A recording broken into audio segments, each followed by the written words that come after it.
A Christmas Carol, arguably the most beloved Christmas story ever. Coming into this project, did you guys have a favorite film version of A Christmas Carol? Yes. Yes. Muppet Christmas Carol. Muppet Christmas Both Carol. of you. It's got to be. Or Yeah. It's a Wonderful Life, Uh-huh. which people don't realize is actually Christmas Carol backwards. Because it's a didn't good realize man that. shown what the world would be like if he didn't exist. It would be a darker place, which is actually the other way around to Scrooge. So I'd say Yeah. somewhere in there. But Muppet Christmas Carol is pretty high on. You can't go wrong there. You cannot Yeah. go wrong with it. Okay, well, Dan, you of course play the role of Charles Dickens. I do. And your character is quite animated during his writing process in the film. Where did you draw your inspiration for those scenes? I think from the man himself, really, the work, and also Susan's script really sort of highlighted this manic energy that he seemed to have, where he would have sort of extraordinary bursts of energy and great sort of prolific moments, and then would just hit a wall, as many great artists do. They have the sort of blank periods, and they struggle with that, wrestle with the black dog of depression that can come over them at those times, and then shake it off and go crazy, full of the muse, and so that's a really interesting sort of energetic path to dance through, with a character and with a film like this. Yeah, it was a lot of fun to watch. Barrett, back to you. Yeah. As the director, you could have very well chosen to use a lot of CGI in this film. Yes. Particularly in the scenes where Charles is interacting with the characters of his imagination. Yeah. But you didn't. Why is that? Well, thank you for noticing it. It was absolutely done on purpose. We were inside Dickens's head, and I realized very early on that Dickens had never seen a CGI movie before. So I kind of wanted to represent how he would have kind of envisaged a ghost visiting him.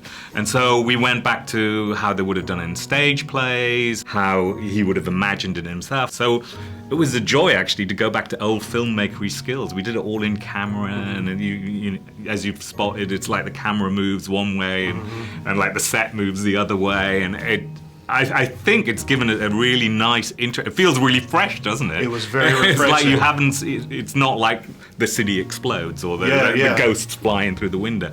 It feels very real. Dan, back to you. There's a point in the story where the pressure mounts for Charles to meet a seemingly impossible production deadline, to the point where the characters from the story begin to torment him in his imagination.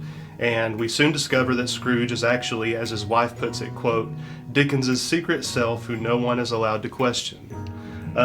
Do you feel like that we all have a little bit of Scrooge in us? I think probably yes, and I think that's something that Dickens was really tapping into. I think he definitely saw it in himself, the sort of mean, miserly quality that he struggled to suppress sometimes, and he definitely saw it in the world around him. The rise of rampant industrial capitalism really was kind of, I think, very made him very angry and really frustrated him, and drove a lot of the storylines that he used. But yes, I think that he's tapping into all sorts of universal themes in that story. There is also a pivotal scene in the film where Charles says, "No one is useless in this world who lightens the burden of another." Yeah. How would you say this film best inspires us to be useful for impacting positive change in the world? Oh, well, I mean, Dickens did that. So, and that was his genius. He allowed you to think it was fun, and as a story, and it's like an adventure, and it's funny, and it makes you laugh and cry, but at the end, he changed the world. Charles Dickens did. He literally, laws of the land were changed, and it's just basically because he came back down to the simple human values, and it really is summed up by that little phrase, no person is useless who lightens the burden of another. And it's a very simple thing. To lighten the burden of another doesn't take very much at all. He's not asking for you to change the world, he's asking you to change just a little bit of it. And we've reflected that in the film. It's a really joyous adventure, it's really funny, it's going to make you laugh, and you're going to hopefully cry for all the right reasons. And at the end of it, if it makes you think about something else, it's great.